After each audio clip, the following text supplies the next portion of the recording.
Ayan po, hello po mga Kalingap. Please subscribe po Kalingap Topper. Bagong Kalingap partners ni Kuya Bal. Yan, masipag na nakasamahan. Please subscribe po. Thank you so much. Ayan, maraming salamat Kalingap Edo.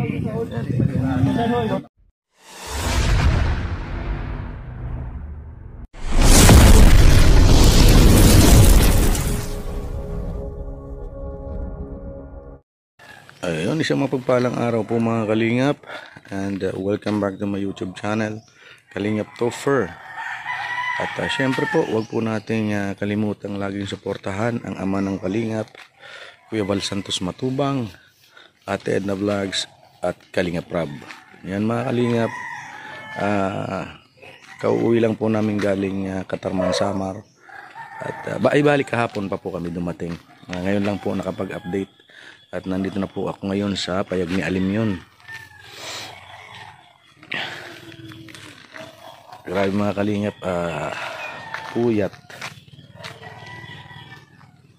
pagod. Kahit pala wala kang ginagawa, nakaupo ka lang sa sasakyan ay mapagod, nakakapagod mag biyahe. Hindi ka makatulog din ng maayos. Kaya yun, grabe po ang tulog ko mga Kalingap, kagigising ko nga lang po.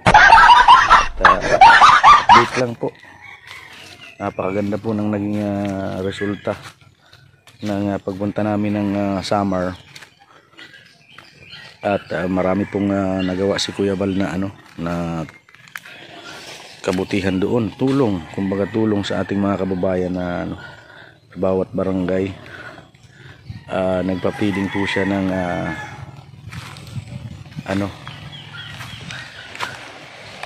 bali 2 beses mga Kalingap, sa bayan ng Bubon pala, sorry, saka sa Mondragon, yun sa Purok 7 ng Mondragon sa Katarman, Samar. At yun, sobrang saya po ng mga tao na mga nakatanggap ng bigas, nagpa-feeding program po, at Jollibee pa ang feeding program. Yan, shout out po kay Kuya Brooks. Hello, good morning. Yan. Morning. At mga Kalingap, syempre nagpapasalamat po ako dahil na-monetize na po tayo. At yun po ay pinagpapasalamat ko po dahil naging member po ako ng Kalingap.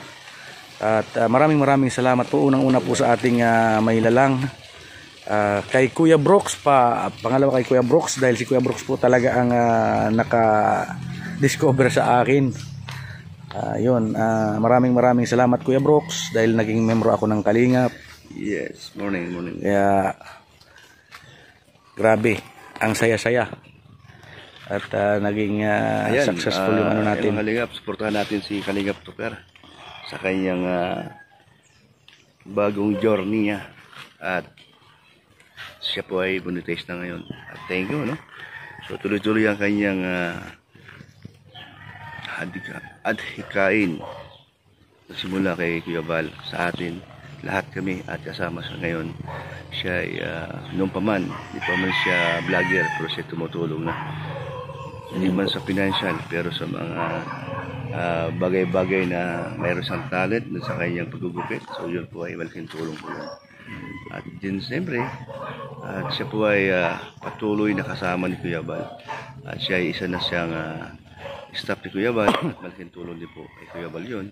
Siya dalawa ni Mark. Kaya sige, Padinto, pero tuloy-tuloy lang ang yung pagbigay daan sa mga kababayan natin. Huwag tayo magsawa sa pagtulong. Kung ano meron, tulong tayo. Ayan, maraming salamat Kuya Brooks. Yan, so actually natin si Kalingap Topher po, at ate po siyang subaybayan ang kanyang mga upload, ang kanyang mga vlog, kung saan siya makakarating. Dahil po siya ay kasama ni Kuya Bal sa mga landing pad, kung saan. Pero siguro po pag natapos itong bahay ni Kalingap Topher, ito na tayo sa kasuhin, kasama din po kami. Ako yung maging unang-unang driver ni Kuya Bal. Driver bodyguard. tama ka dyan, driver bodyguard tayo. Kayo din, sama din kayo. Ayan, so ito mga kalingap, marami po tayong, ito malapit na pala pabahay ni Kalingap Dan. So malapit na. So siguro after mga ilang araw na lang ng linggo, ito ay malinis natin ito para pagdating ng remote natin po ay at makita niyo po ang kabubuan.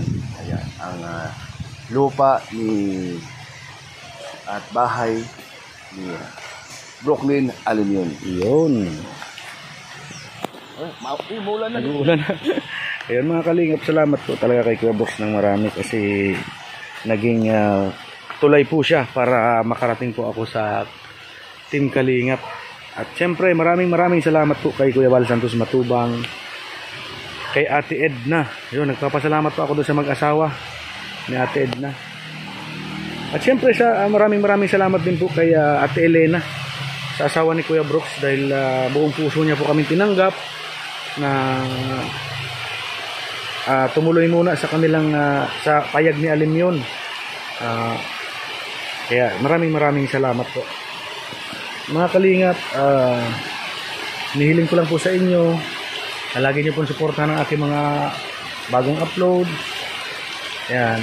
At sana po ay huwag kayong magsawa sa panonood at pagsusuporta sa aking munting channel para someday, pangarap ko rin po talaga sa totoo lang mga kalingap, wala pa man po ako sa kalingap, ay talaga pong adhikain ko ng tumulong sa ating mga kababayan naghihirap. Kaya kaso hindi ko lang po talaga binibidyo, kaya kasi wala pa naman po akong alam sa YouTube, wala pa akong, kumbaga hindi ko po pinapansin dahil may trabaho nga po tayo. Ngayon po in-encourage po ako ni Kuya Brooks saka ni Kuya Bal na gumawa ng sariling YouTube channel. Excuse me po. Kaya yun po, gumawa po tayo at sabi nga ni Kuya Bal, tuloy lang, huwag susuko at matutupad din ang ating mga pangarap. Yun. Kaya yan, so maraming salamat din po sa pagsusuporta ni Kuya Brooks sa amin, sa pamilya ko. Kasi sa totoo lang po, mahina pa po ang pakpak natin ngayon. At yun nga po, dahil sa misunderstanding namin mag-asawa ay muntik na pong masira ang pamilya namin. Pero pinagsikapan ko pong buuhin dahil sa totoo lang po, ayaw kong lumaki ang mga anak ko na wasak, kumbaga hindi buo ang aming pamilya. At yun po ang ayaw kong maranasan ng aking mga anak na hindi kumpleto ang buhay, kumbaga ang buhay nila. Kaya talaga pong mga kalingap na pinagsikapan ko po yun para buuhin. Humingi po ako ng kapatawaran sa aking asawa. At asahan nyo mga kalingap ay pagbubutihin ko ang aking mga mabuting gawain. At yun, sa tulong po ng Diyos, alam ko po na ginagabayan niya po kami. Talagang kumbaga tinuturo niya ako sa tamang landas. Kaya mga kalingap,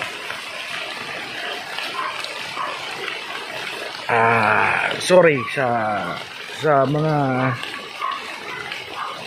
nasaktan, yung sa mga nangyari sa amin ng asawa ko. Yan, sorry po sa inyo lahat.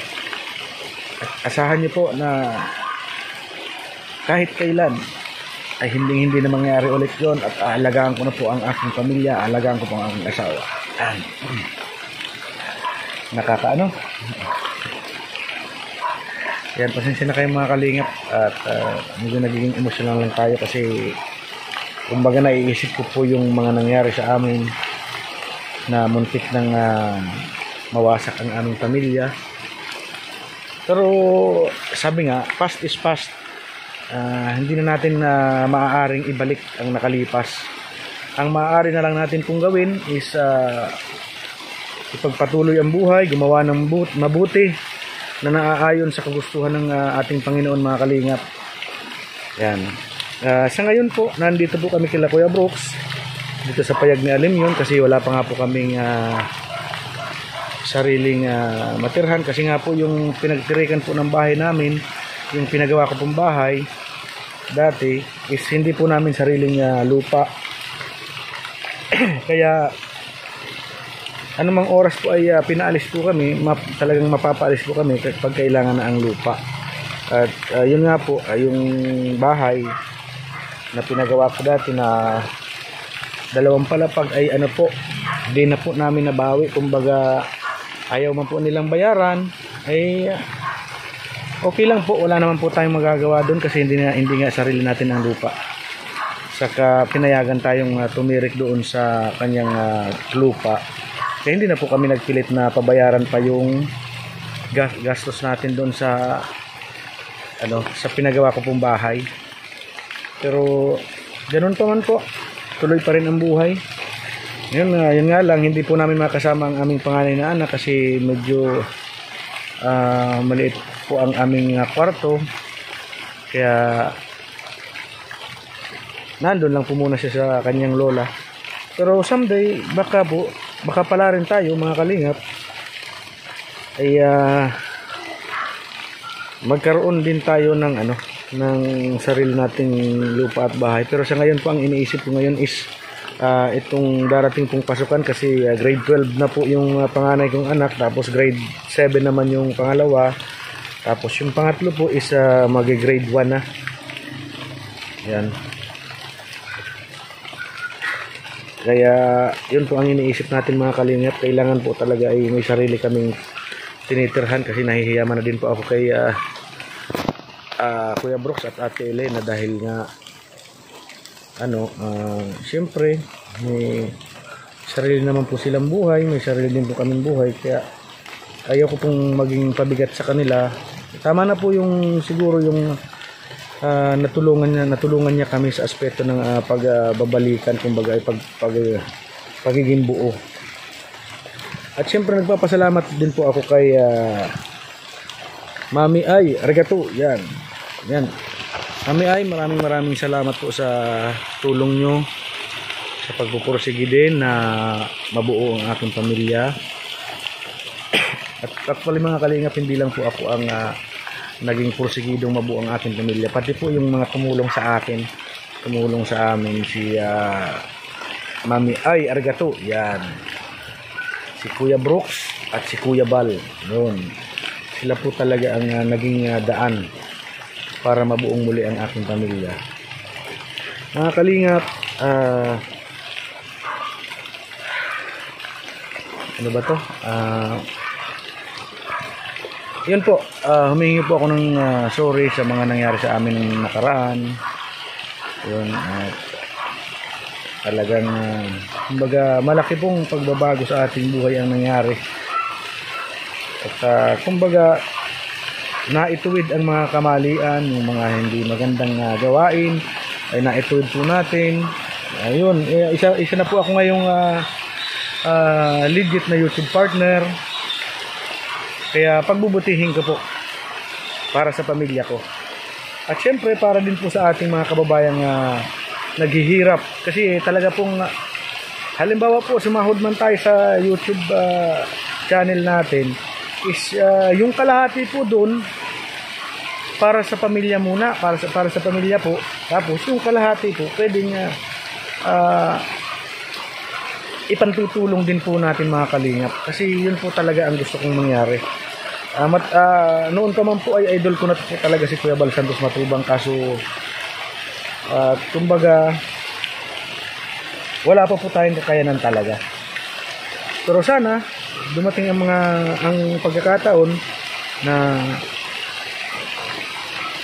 kumbaga yung mga yapak ni Kuya Bal Santos Matubang ay magaya natin. Hindi naman po magaya kasi talaga pong si Kuya Bal ibang ano niya po talaga is talagang makatulong sa mga kababayan nating naghihirap, mga kalingap. Kaya ngayon po sa pagiging membro ng Team Kalingap at sa pagiging YouTube partner, pagbubutihin ko po talaga mga kalingap. Yan. ay nagpapasalamat na rin po ako sa aking napakabuting asawa na ngayon po okay na po talaga. Kumbaga yung pagsasama po namin is talagang okay na po talaga, masasabi natin okay na dahil kumbaga wala na po kaming pinag-aawayan, wala na kumbaga ay lahat po ng ayaw niya at lahat ng ayaw ko hindi na po nangyayari. Yan. Kumbaga sundo na po kami, nagkakasundo kami sa lahat ng bagay na pag hindi pwede, hindi pwede. Pag pwede, pwede. Yun. Yan mga kalingap. Lagi niyo pong suportahan sana ang aking mga uploads at live. Yan mga kalingap. At asahan niyo pong pagbubutihin ko ang aking ginagawa ngayon dito sa mundo ng sa industriya ng social media ng mga kalingap. Yan. Muli po mga kalingap, pasupport po ng aking munting channel Kalingap Topher at Kuya Bal Santos Matubang, Ate Edna Vlogs, Kalingap Rab and Kuya Brooks Vlogs. Yan. Maraming salamat po mga kalingap.